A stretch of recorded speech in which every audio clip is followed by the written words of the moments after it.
And see what I brought you? Word salad from a drunk Kamala Mamala, Mamala Mamala. Girl, you better thank a wine bottle. You better thank some Tito's. You better thank some Merkin jerk, okay? Of our country will be a function of our willingness to put in the work. And that we will do that work with a sense of joy, yes, with a sense of work ethic and understanding it's going to be hard, but it's good work. It's good work to be engaged in a collective fight for America's future. And it means so much to me and to Governor Walz that you knocked on doors, you called friends, you called in favors. You said, hey, you know, I showed up at your softball game. Now I need you to show up at the campaign office. You put in the time. It was personal for you. And you gave all that you could to support our campaign. Because of your efforts, get this, we raised an historic $1.4 billion, almost $1.5 billion from grassroots supporters alone, the most in presidential campaign history. Nearly 8 million donors contributed an average donation of about $56 to fuel our people-powered campaign. And understand that the work that we did included the work that so many of you here did, which is to talk to first-time voters. Many of you are first-time voters because of the work you did of helping people know that they can be engaged and that they're not outside, that they're inside, that we're all in this together. And that work continues. The work must continue of reminding ourselves that we have an ability to stay engaged in a way that will make a difference. The work that you all did, it's going to have lasting effect. Again, I'll say, the election didn't turn out like we wanted it to. Certainly not as we planned for it to. But understand that the work we put into it was about empowering people. That's the spirit with the work we did. Our spirit and our work was about saying that it is a strength that we each have to lift people up, as opposed. Wow. I will quote Samuel L. Jackson from one of his movies. He says, I don't know if you want something or you're coming off of it. Must be some powerful shit. And that's what I see right there. We had a super chat here. I think it was Kung Fu CJ who said she was drunk. Mm-hmm. Nicole, was she drunk? She was definitely on something. I mean, but you think about it, it's the greatest Thanksgiving gift the Democrats could have gave us, a whole big heaping bowl of word salad to carry over to your mom's house. And see what I brought you? Word salad from a drunk Kamala Mamala, Mamala Mamala. Girl, you better thank a wine bottle. You better thank some Tito's. You better thank some Merkin jerk, okay? She was so lit. She couldn't even conjugate verbs. It is just so distasteful. But the funny thing is that her team really despises her because there is no way. I don't know who's in charge, who's running the show, but these people don't like her. They don't like her a lot to let her put that out. That's ridiculous. That's what I don't understand, Shelley. I mean, what do you think that was something that should have gone out? No, but no, in reality, no. But for this purposes, remember, I'm not ready to forgive. So I want all the laughter at their expense that we can muster. So that's number one. Number two, it's good work. It's good work. How many times is she going to say work? But the work continues. The work continues. Yeah, she had to get you the dreams, the aspirations, and ambitions. But look, when there's no honest person like a drunk honest person. You know, you have those drunk relatives and every now and holiday time, but they say some truthful crap, right? I mean, we call I'm trying to be nice on Thanksgiving, okay? But they say some truthful crap. But she's coming out. She's bringing out her real drunk self. I say, bring it. I want to laugh. I want to laugh. I want to laugh. I want to laugh like Lucy on Charlie Brown. That's what I want to laugh. Yana, I mean, how does this make us look? She's still the sitting vice president. How does this make us look on the international stage? The international stage, they've been laughing. People have been laughing all over the world at Biden and at Kamala this whole time. And remember, like 3 weeks ago, right after the election, she posted a picture with a wine glass playing with her niece. So she hasn't put down the wine glass. Like literally, that's when it started. Yeah. Like she's on a bender. Like she looked horrible. Like her face did not look good. And she looked tired, but probably just hungover. Like that's the impression I got. And what is it? The face. She always I know, with the lip. I was wondering what she was doing with the lips. It's like awful. It is. It's terrible. And I think it was one of you mentioned her team. I think it was you, Nicole, mentioned about her team. Well, recently we found out who was behind her team. Now, I'm not sure if you guys have been following on X and on social media. There was a tag Kamala HQ staffers. And so these were the people that were behind her social media, marketing Kamala across the internet. And now we have a little bit of inside scoop on why she looks so crazy. This is clip 10. Take a look. Hi everyone, my name is Lauren Kapp and I ran the Kamala HQ TikTok. Let's get a few things out of the way. I've been seeing your comments. First up, we did have 2 Gen Z interns behind the account and 3 Gen Z staffers. I was the oldest on the account at the age of 25. It has been so much fun creating content for you guys on this platform and seeing all of the hope and joy. And while the election results didn't go our way, there is so much work that needs to be done. Now, I will be the first to admit that I felt incredibly numb after the election results came in. I will never forget waking up the next morning at 5 a.m. to a phone full of messages saying, "I'm sorry, Lauren." But as the vice president said during her concession speech, sometimes the fight takes a while, and that does not mean that we won't win. So now is the time to get even more involved, and we have to mobilize and organize and get ready, not only for the 2026 midterms, but the 2028 cycle. I'm going to start posting on here more. I know I'm sorry it's not Kamala HQ, but it's up to us guys to hold Donald Trump and Republicans accountable, and we need to do it together. Hi everyone, my name is Ethan Kelly, and I was the intern that helped run Kamala HQ this election. It has really taken me a while to find the words to convey my true appreciation for being able to be involved with this election. This election felt like it was the first time that we saw members of the Democratic Party really start to listen to young people and really trust us in reaching people where they are. The team behind Kamala HQ was extraordinarily young, especially given its impact and reach across the country. I'm 21 years old and I'm Gen Z, and there was no one on my team older than 25. In fact, it's my boss, Lauren, who is the oldest member of Kamala HQ, who is 25 years old. Now, I really felt like I learned so much and was able to have such a major impact, especially from the role as an intern. This is the last screenshot I have from the account on the day of the election. We hit 5.3 million followers, and it's crazy to think about, but when I started in May, we had just under 250,000. Now our work is not done. 2025 and 2026 and 2028 even are right around the corner. And no matter how hard it is, we can't stop fighting.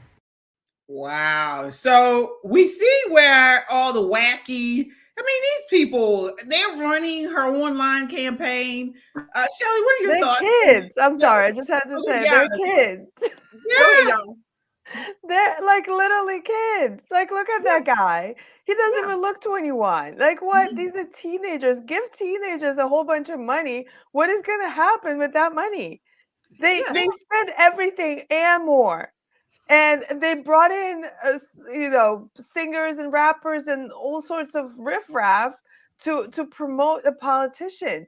What are these people thinking? Who is really? Nobody's in charge. It seems like kids are in charge. And that guy, the little boy who was speaking, like, is he speaking from like his room? Like it looks like it probably smells like dirty socks or something. Like when I look at it, like that's the impression that I get. Like what is the campaign? Yeah, it's campaign. It's interesting because I wish we had that clip. I'm going to try to look for it. Well, Kamala Harris herself, she was speaking and she said that 18 to 20 something years, she called them stupid. She said they were stupid, but yet she has a whole slew of them. Now, I'm not saying they cannot work in the campaign. You know, of course, you want them to get experience, whatever, that's fine. But they seem to have taken over.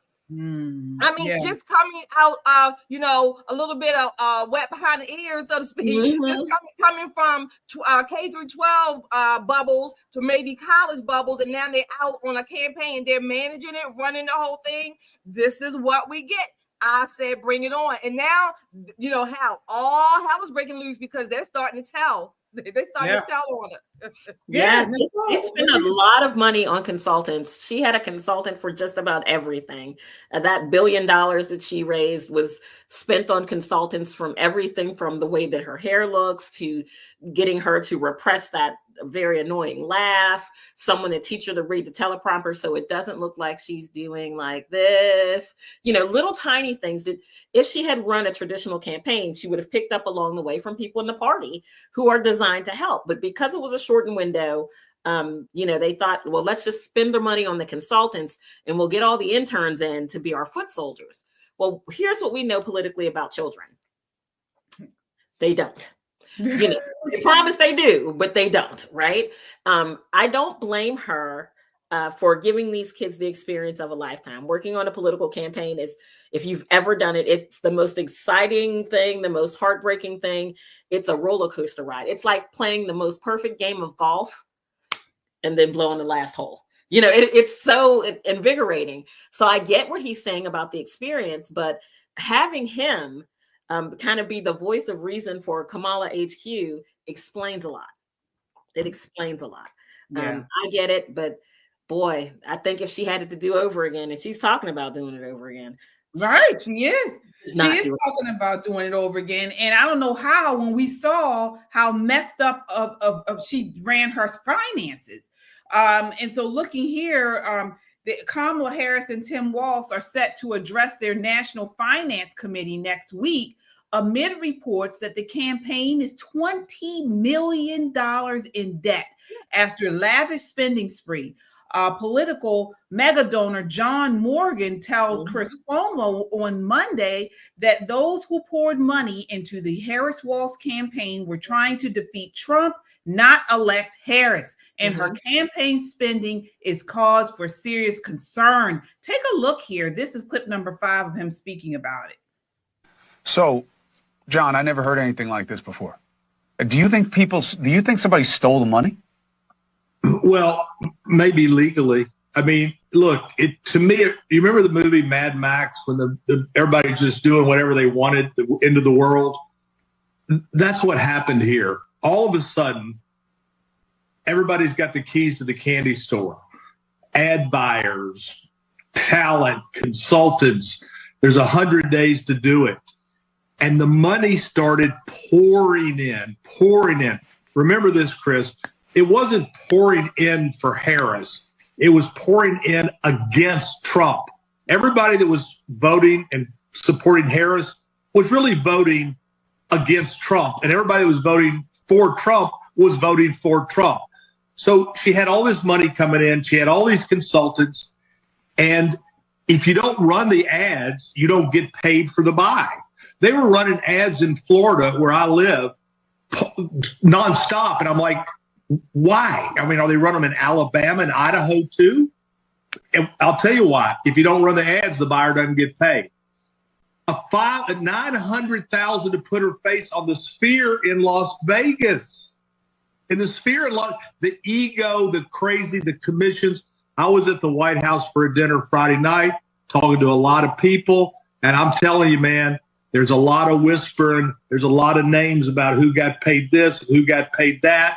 And a lot of people got rich on the back of donors trying to stop Trump.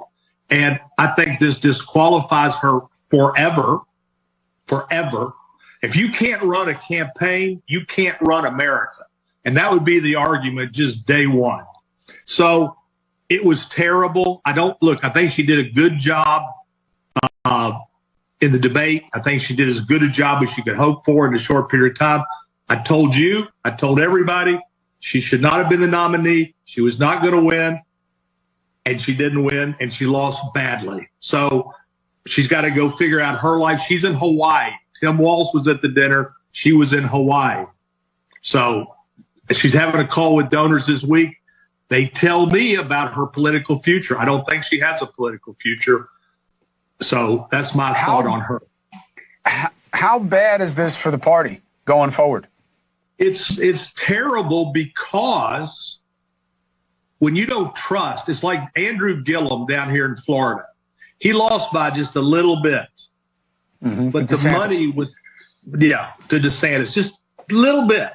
But the money was so squandered and kept that, and he was going to take all that money he kept and rebuild the party. The Republicans got 1 million more voters now. What happened in Florida is with Gillum is going to the same thing is going to follow Harris for the rest of her career. She cannot be trusted with the money. And the party and the donors are going to be like, where is this money? None of them can be trusted with the money. And one of the recipients that was a huge recipient of the money that she was sending out was Al Sharpton. And now he may be up for firing from MSNBC. He received over $500,000. And again, as I mentioned, may be in trouble with NBC over it. MSNBC is claiming they were unaware that Kamala Harris's campaign paid Al Sharpton's nonprofit $500,000 shortly before Harris sat for a softball interview, which all of them were softball interviews with the cable host. A network spokesman told the Washington Free Beacon. He wouldn't say, though, whether the left-wing network is taking any action against Sharpton for a move that appears to violate the network policy. Nicole, do you think he should be fired from MSNBC? Absolutely. Listen, I hope if I could have an early Christmas wish that Elon buys MSNBC. I really do. I think he would allow, people of every kind of political belief to come as long as you are willing to focus in on the truth. This is the problem when they stopped being news and became opinion. They didn't tell their audience, we're no longer news, we're just opinion. So you have, and I hate to roll people under the bus, but like middle-aged Black women who watch Joy Reid like she's a second coming of Christ, right? They get up in the morning, it's the first thing they do, they're listening, all of those things, and they're internalizing all of that hate. And there's nowhere else to put it, right? So you get out into the world and you're lashing out at people and people are like, well, what the hell? What's wrong with you? You've had too much Joy Reid. Too much Joy Reid is a horrible thing. MSNBC should clean house, get rid of them all and build it up from the bottom. Absolutely. Shelley, what are your thoughts? Should Al Sharpton be fired based off of his contributions? Yeah, especially if he didn't bring it up or notify them, whatever. I don't know what the deal was. But of course, look, I said, lottie-dottie, everybody got paid. You got Oprah, you got Al, you got the entertainers, you got some of these other people. Where's the money? That's where it went. This was nothing but a $1 billion, if you will, $1 billion festival. That's what it is, nonstop. According to The Hill, it was about $15 million for event production. Are you serious? $4 million in private jets, not to mention the one, and it's possibly $2 million, I'm sorry, that Oprah received. Now, of course, she said she didn't receive it. Her company did. Oh, yeah, okay, whatever. Give it, whatever, Oprah. But this was nothing but a festival, a nonstop festival from the J-Lo's and the Beyoncé's and Meg Thee Stallions, all of these people. This was an utter failure. And what do you have to show for it? You got a drunkie saying she's coming back. Bring it on.